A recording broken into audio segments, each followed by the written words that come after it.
نحمده ونصلي ونسلم على رسوله الكريم اما بعد فاعوذ بالله من الشیطان الرجیم بسم اللہ الرحمن الرحیم واتبع سبیل من اناب الی صدق اللہ مولانا العظیم وصدق رسولہ النبی الکریم الامین اللہم صلی علی سیدنا و مولانا محمد وعلی آل سیدنا و مولانا محمد وبارک وسلم الصلاة والسلام علیک یا سیدی یا رسول اللہ وعلی آلک و اصحابک یا سیدی یا حبیب اللہ۔ حمد صلاح کے بعد محترم و معزز سامعین و ناظرین، السلام علیکم ورحمۃ اللہ وبرکاتہ۔ آج کے درس کے اندر ہمارے معاشرہ میں ایک اٹھنے والا سوال، جس میں وہ وجوہات پوچھی جاتی ہیں کہ حضرت سیدنا امام حسین نواسہ رسول رضی اللہ تعالیٰ عنہ نے مدینہ شریف اور مکہ شریف سے ہجرت کر کے یہاں سے رخصت ہو کر کیوں وہ راہ لی جو عراق کی طرف جاتی تھی، کیوں وہ اس راہ چلے جہاں پر ان کو مشکلات کا سامنا کرنا پڑا، یہاں وہ امن و امان سکون میں تھے، تو یہاں سے وہ کیوں چلے تھے؟ یہ ایک سوال اٹھتا ہے ہمارے معاشرے میں، اور پھر ہر بندہ اس پر اپنی اپنی رائے قائم کرنا شروع ہوتا ہے۔ کسی کی کوئی رائے ہوتی ہے، کسی کوئی رائے، اور کئی بیچ میں ایسے بھی سوال آتے ہیں رائے دینے والے سوالوں کے جواب میں ایسے لوگ بھی سننے میں آئے جنہوں نے یہ سفر ایک اس انداز میں سنانا شروع کیا معاشرے کے لوگوں کو کہ جس سے یہ تصور ملتا ہے، تاثر ملتا ہے کہ شاید حضرت سیدنا امام حسین رضی اللہ تعالیٰ عنہ وہ دنیا کے لالچ میں جا رہے تھے، حکومت کے لالچ میں جا رہے تھے۔ اس طرح کے تاثرات لوگوں کے اندر پھیلائے جا رہے ہیں، تو ہم نے مناسب سمجھا کہ آج اس حوالے سے کوئی تاریخی بات کی جائے تاکہ ہم اپنے ذہن کو، اپنے ضمیر کو، اپنے ایمان کو صحابہ کرام کے متعلق، اہل بیت اطہار کے متعلق بالکل صاف ستھرا رکھ کر ہر قسم کی جو ذہنیت ہے، غلاظت ہے ذہن کے اندر یا برا تاثر ہے، اس سے بچ سکیں اور اپنے معاشرے والوں کو بھی بچا سکیں۔ تو اس حوالہ سے سب سے پہلی بات تو یہ آپ سب سامعین ذہن میں رکھیے،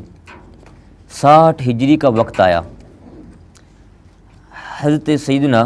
معاویہ بن ابی سفیان رضی اللہ تعالیٰ عنہ صحابی رسول تھے، ان کا وصال ہو گیا۔ تب حاکم وقت بنا یزید، جو حضرت معاویہ رضی اللہ عنہ کا بیٹا تھا، اور یہ یزید 60 ہجری رجب کے 15 تاریخ کو یہ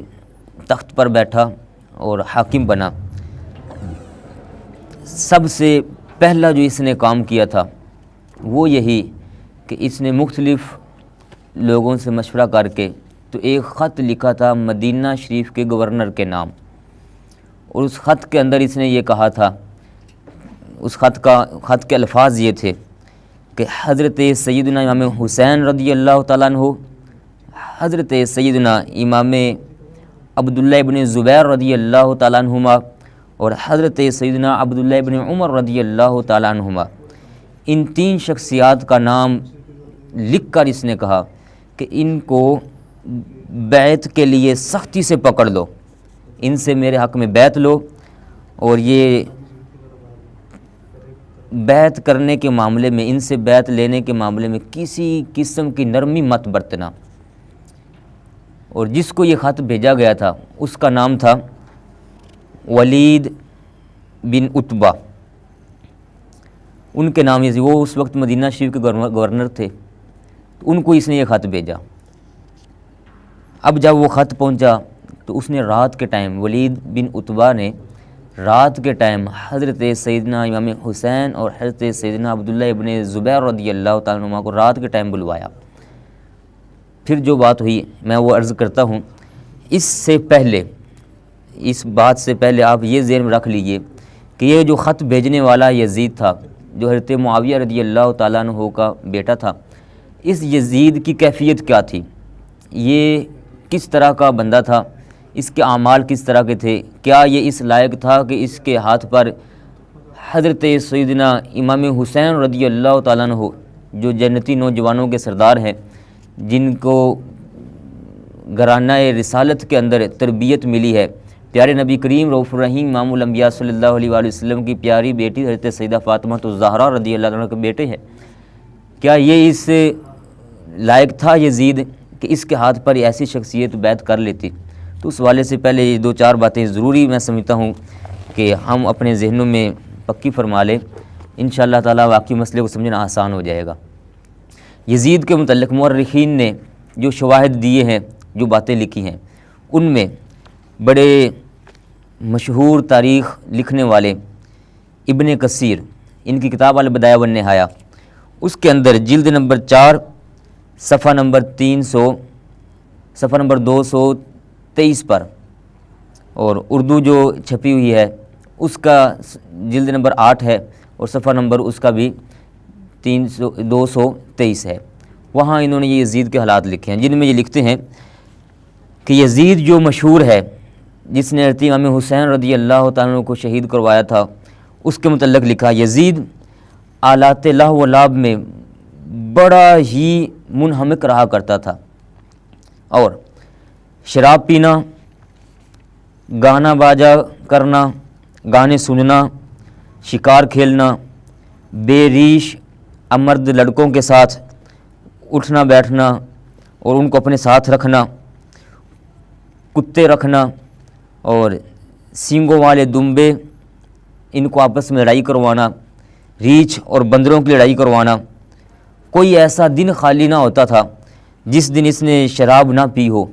اور بندروں کی زین شدہ گھوڑوں پر سوار کر کے دوڑاتا تھا، بندروں کو گھوڑوں کے اوپر بٹھا کے تو گھوڑوں کو دوڑایا کرتا تھا،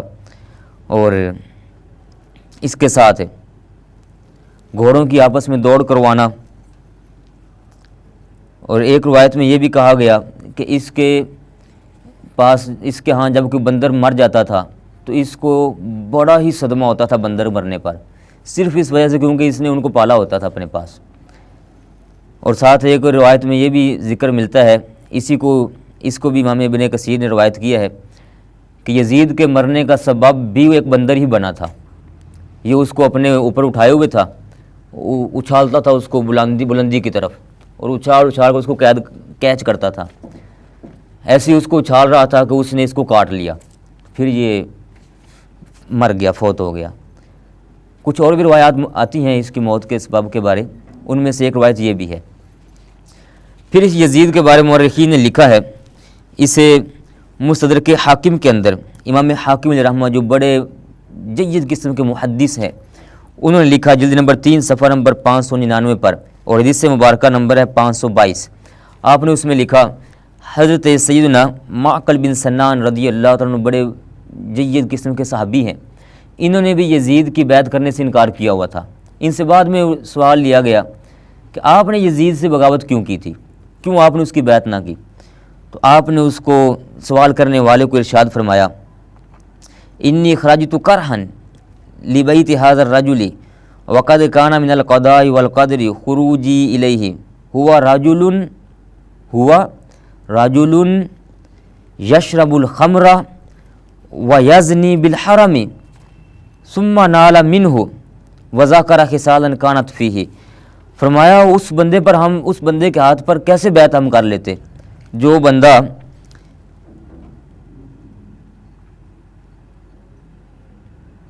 شرابی تھا، زانی تھا، اور زانی بھی ایسا زانی جو اپنی محرمات کے ساتھ زنا کرتا تھا، اور اس کے ساتھ اور بھی اس کی کچھ باتیں بیان کی حضرت سیدنا معقل بن سنان رضی اللہ تعالیٰ عنہ جو صحابی رسول ہیں۔ تو آپ نے فرمایا میں ایسے بندے کے ہاتھ پر کیسے بیعت کر لیتا، پھر حضرت سیدنا ابو سعید خدری رضی اللہ تعالیٰ عنہ سے روایت کرتے ہوئے حضرت امام احمد بن حنبل علیہ رحمہ، جو امام بخاری علیہ رحمہ کے بھی استاد محترم ہیں، انہوں نے اس بات کو واضح طور پر لکھا مسند احمد جلد نمبر 3 صفحہ نمبر 38 پر، اور یہ روایت دلائل نبوہ امام بہقی علیہ رحمہ کی کتاب جلد نمبر 6 صفحہ نمبر 65 پر بھی موجود ہے۔ فرماتے ہیں حضرت سیدنا ابو سعید خدری رضی اللہ تعالیٰ عنہ نے یہ فرمایا تھا کہ میں نے خود اپنے کانوں سے سنا ہے کہ پیارے نبی کریم صلی اللہ علیہ وآلہ وسلم فرمانے علی شان 60 ہجری میں چل کر یکون خلف من بعد 60 سنۃ اداء الصلاۃ واتباع الشہوات فسوف یلقون غیا، فرمایا 60 ہجری کی دہائی میں کچھ ایسے لوگ آئیں گے جو نمازوں کو ضائع کریں گے، شہوات نفسانیہ کی پیروی کریں گے اور جہنم کی غی وادی میں جا کر گریں گے، وہ جو غی وادی جس سے جہنم کا باقی سبھی پناہ مانگتا ہے۔ یہ حضرت سیدنا ابو سعید خدری رضی اللہ تعالیٰ عنہ نے وضاحت فرمائی۔ تو یہ تھوڑا سا تعارف ہے اس یزید کا، جس نے خط لکھا تھا مدینہ شریف کے گورنر ولید بن عتبہ کو کہ حضرت امام حسین رضی اللہ تعالیٰ عنہ کو، حضرت سیدنا امام عبداللہ ابن زبیر رضی اللہ تعالیٰ عنہ کو اور حضرت سیدنا عبداللہ ابن عمر رضی اللہ تعالیٰ عنہ، یہ 3 شخصیات جو جید قسم کے صحابہ کرام میں شمار ہوتا ہے، ان تینوں کو مجبور کرو کہ میری بیعت کریں۔ اب جب اس نے بیعت کے لیے پیغام آیا تو ولید بن عتبہ نے رات کے ٹائم حضرت سیدنا امام حسین رضی اللہ تعالیٰ عنہ کو بلوایا اور خط پڑھ کر سنایا، جس میں حضرت سیدنا معاویہ رضی اللہ تعالیٰ عنہ کے وصال کا بھی پیغام تھا، خبر تھی، اور ساتھ اس نے یہ بتایا کہ یہ مجھے خط ملا ہے کہ آپ یزید کے نام پر بیعت کریں۔ تو آپ نے اس کو فرمایا کہ میں اس پر سوچوں گا۔ پاس بیٹھا ہوا تھا مروان، جو مشہور ہے مروان بن حکم، اس نے کہا ولید بن عتبہ کو کہ اگر یہ امام حسین رضی اللہ تعالیٰ عنہ یہاں سے تشریف لے گئے دوبارہ تمہارے ہاتھ نہیں آئیں گے، میں تمہیں مشورہ دیتا ہوں ان کو یا تو یہاں بیعت کرواؤ یا پھر ان کو یہیں شہید کر دو۔ یہ الفاظ امام حسین رضی اللہ تعالیٰ عنہ سن لیے۔ آپ نے پھر اس کو ڈانٹا، فرمایا کہ تم مجھے ایسے بندے کی بیعت کرنے کے متعلق کہتے ہو جس کا حال کسی سے پوشیدہ نہیں ہے؟ میں نواسہ رسول، وہ اس گھر سے تعلق رکھنے والا جس گھر میں جبریل امین السلام وہی لے کر آتے ہیں، کیا میں ایسے بندے کے ہاتھ پر بیعت کر لوں گا؟ میں نے آپ کو کہا کہ میں تمہیں بعد میں بتاؤں گا سوچ کر۔ تو اتنے سارے الفاظ فرما کے آپ وہاں سے تشریف لے گئے۔ پھر یہاں حالات کافی بگڑے تو آپ نے مدینہ شریف کو چھوڑا اور مکہ شریف تشریف لے گئے۔ مکہ شریف جب آپ پہنچتے ہیں تو وہاں اب انہی حالات کے پیش نظر، جو حالات آپ نے سنے یزید کی کیسی حالت تھی، عراق کے رہنے والے لوگ جو اس کے شہر کوفہ میں رہتے تھے، کچھ بصرہ کے بھی لوگ تو ان میں شامل تھے، ان لوگوں کے جو خیالات تھے وہ بھی یزید سے ملتے نہیں تھے۔ وہاں کافی سارے لوگ تھے جو یزید کی بیعت پر راضی نہیں تھے، لیکن حالات کے پیش نظر وہ وہاں اس کی بیعت کر چکے ہوئے تھے۔ کچھ اس کے گورنروں کے پاس روب دبدبہ کی بنیاد پر دب کر رہتے تھے۔ گاہے بگاہے وہ لوگ یہاں مکہ شریف کے اندر حضرت سیدنا امام حسین رضی اللہ تعالیٰ عنہ کو خط بھیجا کرتے تھے کہ آپ آل رسول سے تعلق رکھنے والے ہیں، ہمارے نبی کریم صلی اللہ علیہ وآلہ وسلم کے گھر سے آپ کا تعلق ہے، تو ہم آپ کو چاہتے ہیں کہ آپ یہاں ہمارے پاس تشریف لائیں، ہم آپ کے ہاتھ پر بیعت کریں گے۔ یزید کے ہاتھ پر بیعت کرنا، اس کا مرید بن کے رہنا، یہ ہمارے بس کی بات نہیں ہے، ہمیں گوارا نہیں ہے۔ اس کے حالات سب لوگوں کے سامنے ہیں۔ اور یہ جو خط لے کر آنے والے تھے ان لوگوں میں سب سے پہلا جو وفد آیا تھا خط لے کر مکہ شریف کے اندر، ان میں عبداللہ بن سبا ہمدانی اور دوسرا بندہ عبداللہ بن دال، یہ 2 شخص تھے، اور یہ خط لے کر آئے۔ رمضان المبارک کی 10 تاریخ کو یہ پہنچے تھے۔ رجب کے اندر یہ بنا تھا یزید حاکم، اب رجب کے بعد شعبان کا مہینہ گزرا تو رمضان کی 10 تاریخ کو یہ پہلا وفد آیا تھا ان 2 بندوں کی سرکردگی میں جو خط لے کر آئے عراق کے لوگوں کا۔ انہوں نے آ کر دعوت دی، تو تو حضرت سیدنا امام حسین رضی اللہ تعالیٰ عنہ نے وہ خط لے کر رکھ لیا، پڑھا اور رکھ لیا، آپ نے فرمایا ٹھیک ہے آپ جائیں میں سوچوں گا۔ پھر اس کے بعد دوسرا خط آیا جس کو لانے والے قیس بن مسر صدائی اور عبد الرحمن بن عبداللہ ارحبی اور عمارہ بن عبداللہ سلولی، یہ 3 شخص تھے بڑے اس قافلہ کے سردار، اور یہ اپنے ساتھ عراق کے لوگوں کے 150 خطوط لے کر آئے تھے۔ ان 150 خطوط کے اندر دعوت یہ تھی حضرت سیدنا امام حسین رضی اللہ عنہ کہ آپ ہمارے پاس تشریف لے آئیں، ہم اس یزید کی بیعت پر راضی نہیں ہیں، آپ آل رسول سے تعلق رکھتے ہیں، ہم آپ کے ہاتھ پر بیعت کرنا چاہتے ہیں۔ تو آپ نے ان کے خطوط بھی لیے، ان کو خوش آمدید کہا اور اچھا برتاؤ فرما کے ان کے ساتھ ان کو بھی روانہ فرما دیا۔ پھر ان لوگوں نے تیسرا گروہ بھیجا جو خط لے کر آیا، ان کے سردار تھے ہانی بن ہانی سبعی اور سعید بن عبداللہ حنفی،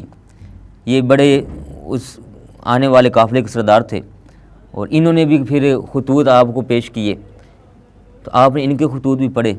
جن میں وہی دعوت تھی جو پہلے دعوت تھی، لیکن غور کرنا یہاں پر یہ آنے والے لوگ یکے بعد دیگرے بدل کر آ رہے ہیں، یہ ایک ہی بندہ بار بار نہیں آیا تھا، اور وہ لوگ عراق سے بندے بار بار بدل کر بھیج رہے تھے تاکہ حضرت امام حسین رضی اللہ تعالیٰ عنہ کو یہ یقین ہو جائے کہ ایک ہی بندہ آپ کو یہاں بلانے والا نہیں ہے بلکہ کافی سارے لوگ ہیں جو آپ کو یہاں بلانا چاہتے ہیں اور آپ کے ہاتھ پر بیعت کرنا چاہتے ہیں۔ حضرت سیدنا امام حسین رضی اللہ تعالیٰ عنہ نے ان کے خط بھی لیے۔ پھر اس کے بعد چند دنوں تک کچھ خطوط اور ملے جن میں شیس بن ربیعی اور حجار ابن البحر، یزید ابن حارث، عمر بن حجاز زبیدی، محمد بن یحییٰ تمیمی، ان کے نام بڑے اچھے الفاظ میں ذکر کیے جاتے ہیں۔ انہوں نے بھی دعوت دی تھی حضرت سیدنا امام حسین رضی اللہ تعالیٰ عنہ کو۔ حضرت امام حسین رضی اللہ تعالیٰ عنہ نے اب اتنے سارے خطوط جب وصول کر لیے تو آپ کو یہ احساس ہوا کہ یہ لوگ کافی سارے ہیں جو ہمارے ساتھ ملنا چاہتے ہیں اور یزید پر یہ راضی نہیں ہیں، جن میں ایک خط میں بڑا ضروری سمجھتا ہوں اس کا ذکر کروں۔ ایک خط کے الفاظ کچھ اس طرح بھی تھے کہ اگر آپ نہیں آئیں گے ہمارے پاس، ہم یہاں مجبور ہیں، تو ہو سکتا ہے ہم کل کو یہ عذر پیش کریں کہ ہم نے تو بار بار امام حسین رضی اللہ تعالیٰ عنہ کو دعوت دی تھی، آپ آئیں، ہم آپ کے ہاتھ پر بیعت کرنا چاہتے ہیں، آپ کے ماتحت رہ کر ہم اطاعت الہی بجا لانا چاہتے ہیں، اپنے آقا پاک صلی اللہ علیہ وسلم کی پیروی کرنا چاہتے ہیں، لیکن ہم تو لوگ مجبور ہو کر رہ گئے یزید کی حکومت میں، ہمارے پاس امام حسین رضی اللہ تعالیٰ عنہ تشریف ہی نہیں لائے، تو ہم کیسے پھر نیکیاں کر سکتے، ہم کیسے اطاعت اور اسلام کے اوپر چل سکتے۔ اس طرح کے الفاظ بھی ان میں شامل تھے۔ تو یہ پھر جب حالات ہوئے تو آپ نے وہاں عراق کے حالات کا جائزہ لینے کے لیے سب سے پہلے اپنے چچا کے بیٹے حضرت عقیل بن ابی طالب، حضرت عقیل جو حضرت مولا علی رضی اللہ عنہ کے بھائی ہیں، اور حضرت عقیل کے بیٹے تھے حضرت مسلم بن عقیل، ان کو بھیجا آپ نے حضرت مسلم رضی اللہ عنہ کو کہ جائیں وہاں کا جائزہ لیں، اگر حالات مناسب ہوں تو مجھے فرما دیجیے کہ میں بھی آ جاؤں گا۔ اب وہاں جب حضرت مسلم بن عقیل پہنچے تو ان کی بڑی آہ و بغت کے ساتھ، بڑے جوش و خروش کے ساتھ عراق والوں نے خوش آمدید اور ان کا استقبال کیا، اور پہلے دن ہی بہت بڑا مجمع ان کے پاس آیا اور آ کر بیعت کی۔ چند دنوں میں جب ان کا اعداد شمار کیا گیا تو 12,000 بندے ان کے ہاتھ پر بیعت ہو چکے ہوئے تھے، پھر وہ 12,000 سے بڑے تو 18,000 تک پہنچ گئے جب تک وہاں لوگ بیعت ہو رہے تھے، اور ادھر سے امام حسین رضی اللہ تعالیٰ عنہ کو یکے بعد دیگرے خطوط بھی مل رہے تھے اور لوگوں کے خط بھی آ رہے تھے۔ ادھر امام مسلم رضی اللہ عنہ بیعت لے رہے ہیں اور 18,000 کے قریب، اور ایک مورخ کے الفاظ کے مطابق 40,000 تک لوگ حضرت مسلم بن عقیل رضی اللہ عنہ کے ہاتھ پر بیعت کر چکے ہوئے تھے۔ جب اتنے سارے لوگ آپ کے ساتھ ملے تب آپ نے خط لکھا امام حسین رضی اللہ عنہ کے نام کہ یہاں حالات بالکل ٹھیک ہیں، لوگ ہمارے ساتھ ہیں، اور اطاعت گزاری میں، اللہ تعالیٰ کی فرما برداری میں، پیارے نبی کریم علیہ الصلوۃ والسلام کی پیاری سنت مبارک پر عمل کرنے میں، اسلام کے لیے بڑے تڑپ رہے ہیں، تو آپ تشریف لے آئیے۔ یہ سارے وہ تاریخی حالات تھے جہاں آپ پھر یہاں مدینہ شریف، مکہ شریف سے آپ نے تیاری کی، اور یہاں سے پھر آپ روانہ ہونے لگے۔ جب تو ایک دن پہلے آپ کی روانگی کا جو وقت ہے وہ ہے 8 ذی الحج کا۔ لوگ دور دراز سے حج کے لیے آ رہے تھے، اور آپ 8 ذی الحج کو مکہ شریف سے روانہ ہو رہے تھے۔ آپ جب یہاں سے روانہ ہوئے تو 9 ذی الحج کو ایک دن بعد وہاں عراق کے اندر حضرت مسلم بن عقیل رضی اللہ تعالیٰ عنہ کو شہید کر دیا گیا تھا۔ اور جب ان کو شہید کیا گیا تب سارے وہ جو وہاں بیعت کر چکے تھے امام مسلم بن عقیل کے ہاتھ پر، ان سب لوگوں نے دھوکہ دیا۔ آپ آئے تھے عبید اللہ ابن زیاد کے پاس، تب آپ کے پاس 40,000 کی فوج تھی۔ حضرت امام مسلم بن عقیل کے پیچھے 40,000 کی فوج تھی، لیکن وہ جو فوجی آئے ہوئے تھے ان کے رشتہ دار عزیز وہ اندر عبید اللہ ابن زیاد کے پاس بیٹھے ہوئے تھے۔ ان لوگوں نے آہستہ آہستہ پھر اشارے کیے اپنے عزیزوں کو، کوئی اندر آئے اور ان کو اٹھایا۔ تو جب لوگوں نے آپ کا ساتھ چھوڑنا چاہا تو آپ کے پاس صرف اور صرف 5,000 بندے رہ گئے۔ پھر ان 5 میں سے بھی کئی نکلے، کافی سارے نکلے، تو صرف 500 آپ کے پاس پیچھے رہ گئے۔ ان 500 بھی کئی لوگ پھر آپ کو چھوڑ کر چلے گئے، تو صرف 300 افراد آپ کے پیچھے رہ گئے تھے۔ اور جب عصر کا ٹائم ہوا تو وہ 300 افراد بھی آپ کو چھوڑ کر چلے گئے، اکیلے حضرت امام مسلم بن عقیل وہاں رہ گئے تھے، جبکہ آپ جو پہلے خط لکھ چکے ہوئے تھے اس خط کے مطابق بالکل حالات درست تھے۔ اور جب یہ واقعہ پیش آیا تو یہ دن تھا 6 یا 7 ذی الحج کا، ایک رات کا ٹائم گزار کر، 2 راتوں کا ٹائم گزار کر 9 ذی الحج کو حضرت سیدنا مسلم بن عقیل رضی اللہ عنہ کو شہید کر دیا گیا، اور ان کے جسم کو پھر باندھ کر جانوروں کے پیچھے بازار کے اندر پھیلایا گیا تھا۔ بڑا بے دردی سے ان کو شہید کیا گیا، لیکن ان حالات کا پتہ حضرت امام حسین رضی اللہ عنہ کو نہیں تھا۔ آپ کے علم میں تو وہی تھا جو آپ نے پہلے خط پڑھا تھا۔ حضرت مسلم بن عقیل رضی اللہ عنہ نے اپنی شہادت کے وقت ایک پیغام دیا تھا عمر نامی شخص کو کہ یہ پیغام تو ان تک پہنچا دینا، لیکن وہ بھی یزیدی فوج کے اندر بالکل منہمک ہو چکا ہوا تھا، اس نے پیغام نہیں پہنچایا۔ تو امام مسلم رضی اللہ تعالیٰ عنہ تو حضرت سیدنا امام حسین رضی اللہ تعالیٰ عنہ اپنے اسی علم کے مطابق یہاں سے مکہ شریف سے روانہ ہوئے، اور چلتے چلتے جب میدان کربلا پہنچے وہاں آ کر آپ کا یزیدی فوج نے گھیراؤ کر لیا۔ تو آپ نے یہ کہا یہ کیا معاملہ ہے ہمارے ساتھ ہے؟ تو انہوں نے سارے حالات بتائے کہ آپ کو بیعت ہونا پڑے گا۔ آپ نے پھر 3 آپشنیں ان کو دی تھیں۔ آپ نے فرمایا یا تو میرا رستہ خالی کر دو، میں واپس مکہ شریف چلا جاتا ہوں، یا پھر مجھے تم لے چلو ڈائریکٹ یزید کے پاس، میں اس سے بات کروں گا، اس کے ہاتھ پر ہاتھ رکھ کے ہم جو باتیں کریں گے وہ ہماری آپس کا معاملہ ہوگا، یا پھر میرا رستہ خالی کر دو، میں ترکستان چلا جاتا ہوں، وہاں چل کر وہ کچھ لوگ ہیں جو اسلام کے مخالف ہیں، میں ان سے جہاد کروں گا، اسلام کا بول بالا ہوگا۔ لیکن ان لوگوں نے تینوں شرطیں آپ کی رد کر دیں۔ کا صرف ایک ہی شرط ہے، عبید اللہ ابن زیاد اس کا ہمیں آرڈر ہے، وہ اس وقت کوفہ کا گورنر تھا، اس کا ہمیں یہ آرڈر ہے کہ یا تو امام حسین رضی اللہ تعالیٰ عنہ یزید کی بیعت پر راضی ہو جائیں، یا پھر اگر راضی نہیں ہوتے ہیں تو ان کا مقابلہ کر کے ان کو شہید کر ڈالو۔ تب اس فوج کے اندر سے ایک بندہ نکلا تھا جس کا نام تھا حر، جو سب سے پہلے آ کر آپ کا گھراؤ کرنے والا تھا، جس نے آپ کو ٹھہرایا تھا۔ اس نے کہا مجھے نہیں علم تھا کہ یہ یزیدی لوگ اتنے بھی آگے بڑھ سکتے ہیں کہ اہل بیت اور آل رسول کے خون سے اپنے ہاتھوں کو رنگنا چاہیں گے، تو میں اپنے آپ کو جہنمی نہیں بنانا چاہتا۔ وہ پھر یزیدی فوج میں سے نکل کر آیا اور امام حسین رضی اللہ تعالیٰ عنہ کی طرف سے سب سے پہلے اسی نے یزیدی فوج پر حملہ کیا تھا، اور ایک روایت میں 2 بندوں کو مارا اور ایک میں 7 بندوں کا مقابلہ کر کے ان کو مار کر پھر خود بھی شہید ہو گیا تھا۔ تو یہ میرے پیارے دوستوں، ناظرین، حاضرین، یہ وہ حالات تھے۔ آگے کے حالات مشہور ہیں، پھر آپ کو وہاں شہید کر دیا گیا۔ جس وقت آپ مکہ شریف سے روانہ ہوئے تھے 18 افراد اہل بیت کے آپ کے ساتھ تھے، اور ان کے علاوہ ایک روایت میں 20 افراد بھی آتے ہیں اہل بیت کے تھے، اور ان کے علاوہ کچھ جانثار تھے جن کی تعداد 52 تک آتی ہے۔ تو یہ کل ملا کر 72 افراد وہ تھے جو میدان کربلا میں آئے، اور خواتین کی تعداد ان کے علاوہ ہے جن میں امام حسین رضی اللہ تعالیٰ عنہ کے اپنے بھی بیٹے تھے، اپنی ازواج تھیں، اپنی پیاری بہن مولا علی رضی اللہ تعالیٰ عنہ کی پیاری بیٹی حضرت زینب رضی اللہ تعالیٰ عنہ کے بیٹے تھے، اور کافی سارے اہل بیت کے افراد تھے۔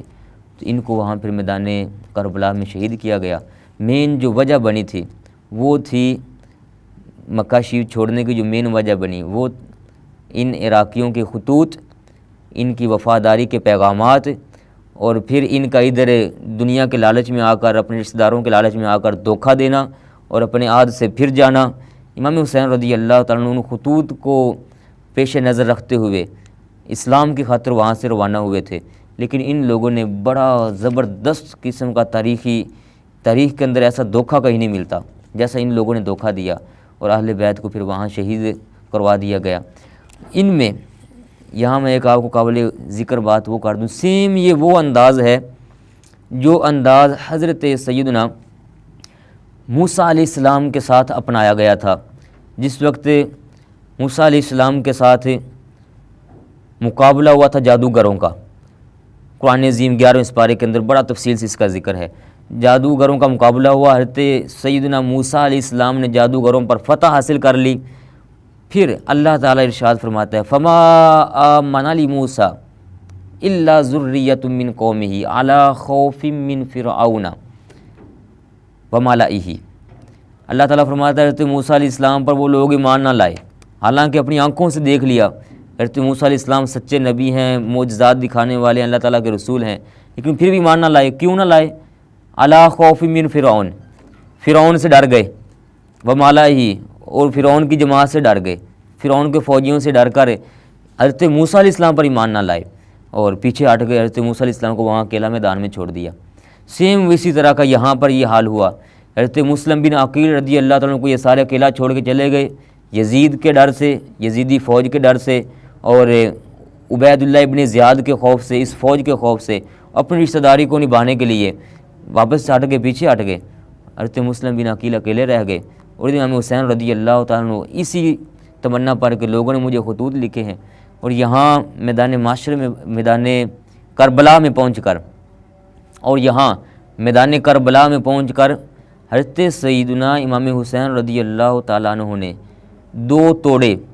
کھول کر یزیدی فوج کے سامنے پھیلائے تھے، فرمایا یہ دیکھو تم ہی لوگوں کے تو مجھے خطوط آئے ہیں کہ آؤ ہم آپ کے ہاتھ پہ بیعت کرنا چاہتے ہیں، میں کوئی زمین کی خاطر یا دنیا کی خاطر تو نہیں یہاں پر آیا۔ لیکن ان لوگوں نے کہا ہم ان خطوط کو جانتے ہی نہیں ہیں، خط اٹھائے بھی اور خطوط کو پڑھا بھی، کہا ہم جانتے ہیں یہ خط کس نے لکھے ہیں۔ اس طریقے سے ان لوگوں نے دھوکہ دیا، اور حضرت سیدنا امام حسین رضی اللہ تعالیٰ عنہ کو، آپ کے شہزادوں کو، اہل بیت کو اور باقی جانثاروں کو میدان کربلا میں پھر شہید کر دیا گیا۔ جس وقت آپ میدان کربلا میں شہید ہوئے اس دن جمعۃ المبارک کا دن تھا اور 10 محرم الحرام تھی۔ اس کے اندر ہمارے لیے ایک بڑا سبق ہے، آخر ہم نے یہاں سے مر جانا ہے، سب بھائیوں نے مرنا ہے، جو دنیا میں آیا اس نے جانا ہی جانا ہے۔ لیکن میرے پیارے ناظرین، سامعین، پیارے بھائیوں، پیارے دوستو، ہم اپنے آپ کی وفا اپنے پیارے نبی کریم صلی اللہ علیہ وآلہ وسلم کے ساتھ، اہل بیت اطہار کے ساتھ اور صحابہ کرام کے ساتھ، اپنے دین کے ساتھ مکمل طور پر وفاداری کے ساتھ رہیں۔ یقینی طور پر انشاءاللہ اللہ تعالی ہمیں دنیا کے اندر بھی، میدان معاشرے کے اندر بھی، ہر مقام پر کامیابی عطا فرمائے گا۔ یزیدی فوج کے جو سپاہی تھے وہ بھی مر گئے، امام حسین رضی اللہ تعالیٰ عنہ کے ساتھ جو جانثار تھے وہ بھی شہید ہو گئے، شہید سب ہو گئے، وہ مر گئے۔ لیکن اب موت کے اندر فرق ہے، ان کی موت قابل رشک بن گئی، اللہ تبارک و تعالیٰ کو وہ موت پسند آئی، اور یہ باقی لوگ جو مرے ان کی موت اہل بیت کی دشمنی میں ہوئی۔ تو اب آپ فیصلہ کر سکتے ہیں کس طرح کا ان لوگوں نے انداز اپنایا۔ اللہ تبارک و تعالیٰ ہم سب کو صحیح معنوں میں تاریخی حوالے سے یہ باتیں لوگوں تک پہنچانے کی توفیق عطا فرمائے۔ امام ابن عساکر علیہ رحمہ نے تاریخ دمشق اور مدینہ کے اندر بڑی تفصیل کے ساتھ یہ سارے حالات بیان فرمائے، اور ابن کثیر نے البدایہ والنہایہ کے اندر بھی سارے حالات بیان فرمائے ہیں۔ اللہ تعالی ہم سب کو دین اسلام کی صحیح معنوں میں اشاعت و ترویج کی توفیق عطا فرمائے۔ وآخر دعوایا ان الحمد للہ رب العالمین۔